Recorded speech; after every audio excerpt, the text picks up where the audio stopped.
ketemu lagi di video reaction saya kali ini guys, oke? Semoga semuanya sehat selalu. Nah, kali ini saya mau tengok video tentang ini ya. Israel terkejut saat tahu Indonesia punya alutsista ini. Jadi Indonesia juga ya, sekarang ini memang betul-betul memperkuatkan militernya gitu ya, terutamanya alutsistanya ini. So, jangan lama-lama lagi, mari sama-sama tengok video ini. Let's go.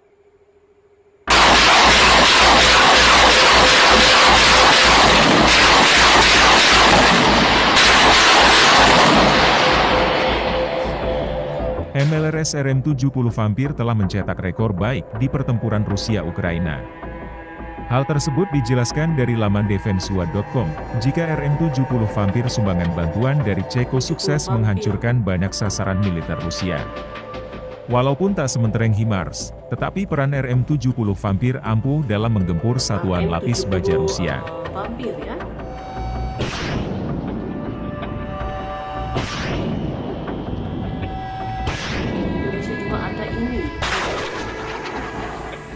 Dengan keefektifan RM-70 Vampir di pertempuran Rusia-Ukraina, maka MLRS terbukti akan kemampuannya. Terutama dalam menghancurkan target jarak jauh, maka peran roket RM-70 Vampir sangat diandalkan. Apalagi saat ini RM-70 Vampir telah aktif digunakan oleh Korps Marinir TNI Angkatan Laut sebagai sistem MLRS andalannya. Lantas yang jadi pertanyaannya, bagaimanakah kekuatan penuh MLRS TNI itu? Benarkah sampai membuat negara Israel ketakutan melihatnya? Setelah ini kita bahas satu persatu.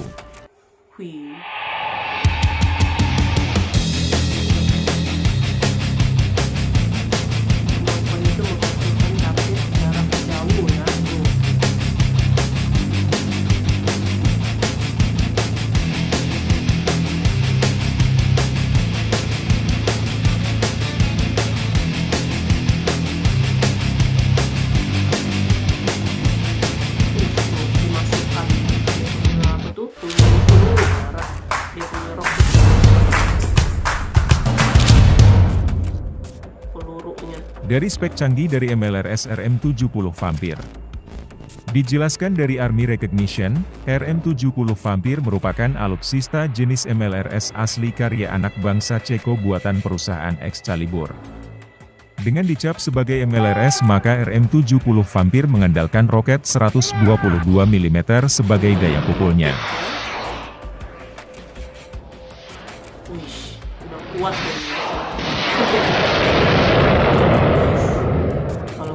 Roket 122 mm di RM-70 Vampir dapat menembakkan 40 amunisi dalam waktu kurang dari 30 detik.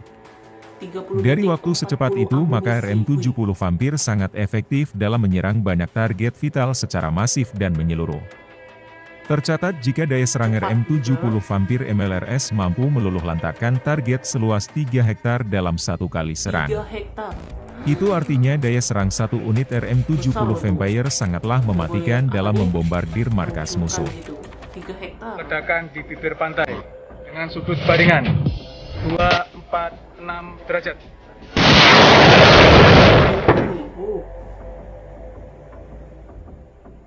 Apalagi daya jangkau maksimal roket RM-70 Vampir mampu mencapai jarak 20.381 meter. Dan cukup jauh untuk sebuah MLRS 122 mm seperti RM-70 Vampir. Selain itu, RM-70 Vampir didasarkan pada sasis truk militer 8X8 Tatra T8157. Dengan sasis truk tersebut, maka RM-70 Vampir bisa menjelajahi wilayah sampai jarak 1000 km. Serta kecepatan maksimal dari truk RM-70 Vampir mampu mencapai 90 km per jam. Perlu diketahui juga di truk RM-70 Vampir ternyata mampu membawa 40 amunisi roket 122 mm. Jadi total ada 80 amunisi roket 122 mm pada RM-70 Vampir, yang diantaranya 40 roket siap tembak dan 40 roket cadangan.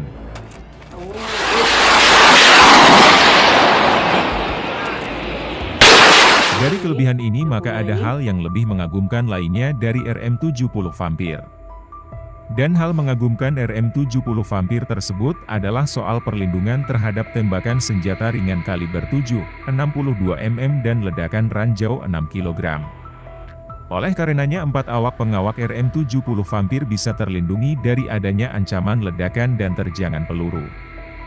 Dengan kelebihan ini maka tak heran jika Korps Marinir TNI Angkatan Laut masih mengandalkan RM-70 Vampir sebagai MLRS andalannya.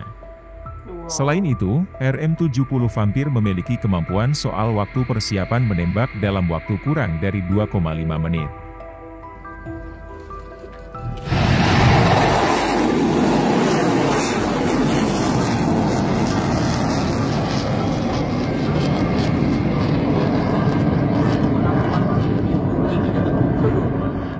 Dan RM-70 Vampir meninggalkan posisi tempurnya dalam waktu 3 menit saja. Dari kelebihan tersebut maka RM-70 Vampir jadi sistem MLRS kelas berat yang usung kecanggihan tinggi. Dan itu dia beberapa penjelasan dari RM-70 Vampir yang merupakan salah satu MLRS tercanggih di dunia.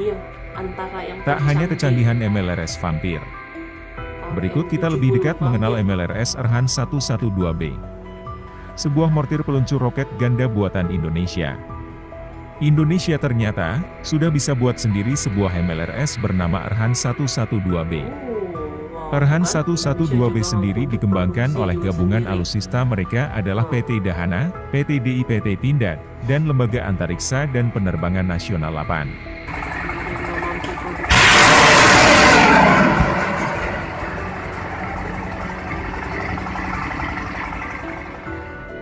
Sudah bertahun-tahun, MLRS Erhan 112B ini diuji coba. Contohnya, 27 hingga 29 Januari 2016 lalu, PT Pindad mengabarkan uji coba MLRS Erhan 112B bertempat di Pantai Tempur Sari Lumajang, Jawa Timur.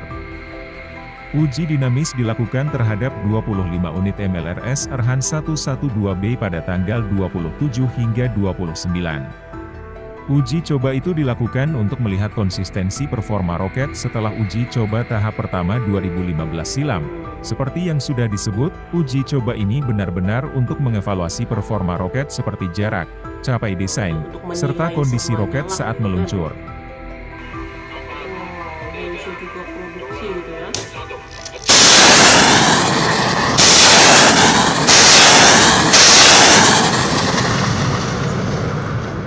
Selanjutnya, kabar resmi PT DI Indonesia mengatakan bahwa MLRS Erhan 112B siap diproduksi massal PT DI.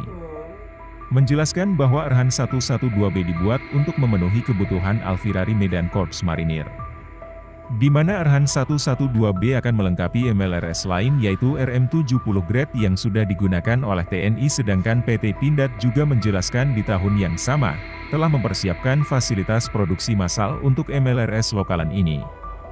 Meski dibuat di PT Pindad seperti yang sudah disebut di atas, Erhan 112 juga akan dirancang oleh berbagai BUMN, alutsista bertahun-tahun setelahnya.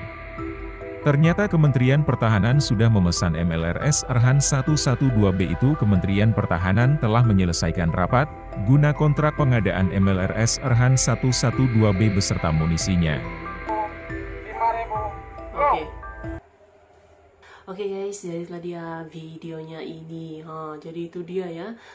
Indonesia juga punya ini nih alutsista RM-70 Vampire ini ya, MLRS ya. Jadi dia roket jarak jauh yang menargetkan gitu. Boleh menargetkan kemampuannya lah gitu ya, menargetkan jarak jauh gitu. Dan Indonesia juga ada uji coba gitu. Dia punya apa namanya ini MLRS sendiri ini yaitu Erhan 1 gitu ya katanya tadi tuh. Jadi tidak mustahil nantinya Indonesia akan produksi massal gitu kan. MLRS ini yang merupakan roket jarak jauh yang targetnya itu jarak jauh ini. Wih, keren. Semakin dimantapkan gitu ya alutsista Indonesia. So, terima kasih banyak sebab kamu sudah menonton video ini. Jangan lupa macam biasa untuk support channel saya dengan subscribe, like video ini, dan jangan lupa untuk komen juga, oke? Terima kasih banyak dan kita jumpa lagi di video seterusnya. Assalamualaikum.